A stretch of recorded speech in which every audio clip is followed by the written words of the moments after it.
In today's video, I am going to be breaking down Devin Booker and how he shoots the basketball. This is going to be not just his shooting form, but also focused around what he does to be able to get his shot off. This is going to be a very important video for anybody looking to shoot the basketball better. Now, if you're looking to shoot the basketball from further away, make sure to go check out my shooting workout that is down in the description below. Now, let's get down. Let's check out Devin Booker. Okay, right now we are looking at Devin Booker right here. What does he do? Well, when he receives that ball, he's already looking to see what his defender is doing and what his teammates are doing. But also, not just that, but also, is this guy going to hedge? Is this guy going to have drop coverage? What are the help defenders doing? Things like that. This is what is going through Devin Booker's head right now. He's not just looking at one man, he is literally looking at the entire court. He notices that this man is about to go over top of the screen, so he attacks that screen, and that's exactly what happens. His defender goes over top of the screen, which means that he is now in jail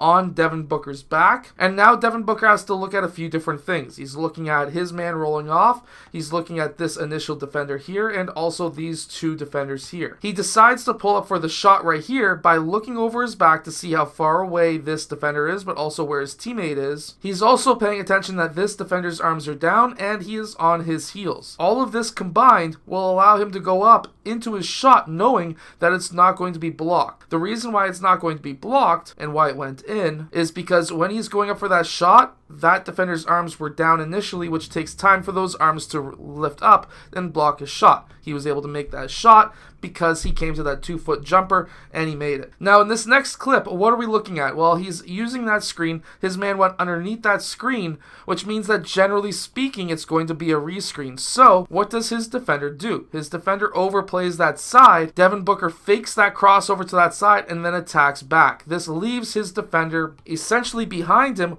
when he attacks that basket. He's got his head up. He's paying attention to, of course, this man and, of course, his initial defender. And what does he do? Well, he pulls up for that 2-foot jump shot. Now, that was a contested shot. He was able to make it, but that was in rhythm. There's a difference between a contested shot in rhythm and a contested shot not in rhythm. This shot is exactly in rhythm. He didn't rush it. He didn't slow it down. He went and he was able to make it at his normal speed. Now, when Devin Booker does this turnaround jumper, you're going to notice one big, massive thing, and that is he is not squared up to the basket at all. However, his body is all in line. Notice that. And then he's able to turn in the air. When he turns in that air, he's got his shoulder and elbow in line with the rim. This is important. These turnaround jumpers, a lot of players mess up because they'll have their elbow way out. They'll have their arm like this across their body, thinking that they need to adjust their shot because they're spinning, but it's not. When you turn and rotate in your shot, guess what? You need to be able to kick that foot out so you can get your right side in line, and then guess what? If you were just to look at this image without what was happening before, you didn't know the fact that he just spun, you would think that he just rose up for a regular shot. You wouldn't think that he just turned his back, spun all the way around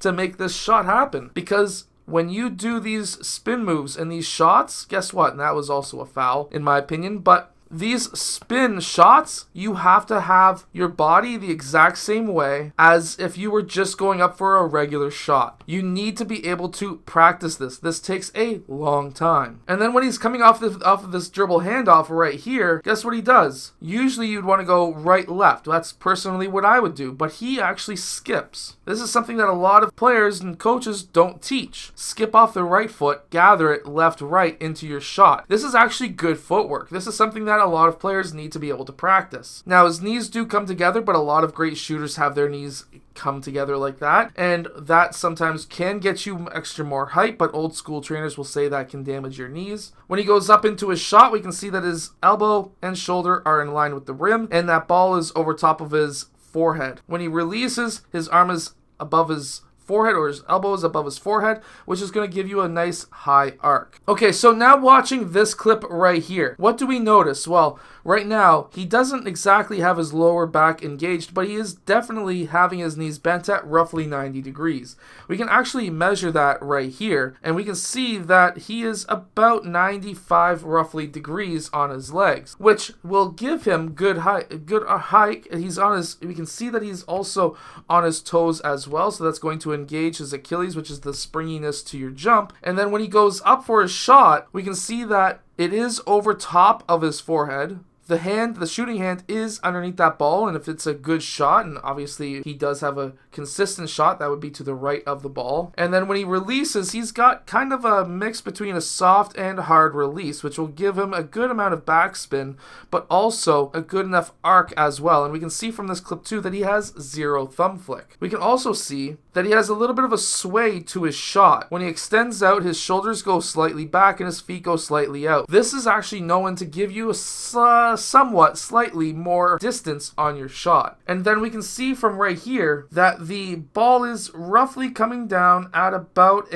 I would say about a 49-degree angle. Now, he did have a player in his face, and I've measured other shots in the past with Devin Booker. I've done in other videos, and it's around that 45 on average degrees. You want to be between 40 and 45, 49 degrees. If it hits the rim, there's a greater chance of it bouncing out. If it was coming in too shallow, the rim just doesn't look big enough to the ball. If it's too much arc, that means like a sky shot where you're shooting way too high. If it hits the rim, there's more gravity pushing on that rim, or pushing on that ball down towards the rim, so there's a greater chance of that ball bouncing out if it hits the rim. And we can see in this clip, this is actually a really good clip right here, where we can see that he brings the ball up his right side, and he's able to have a nice high set point as well. He generally has roughly a 2-motion shot where the ball comes up, stops, and then he goes for the release.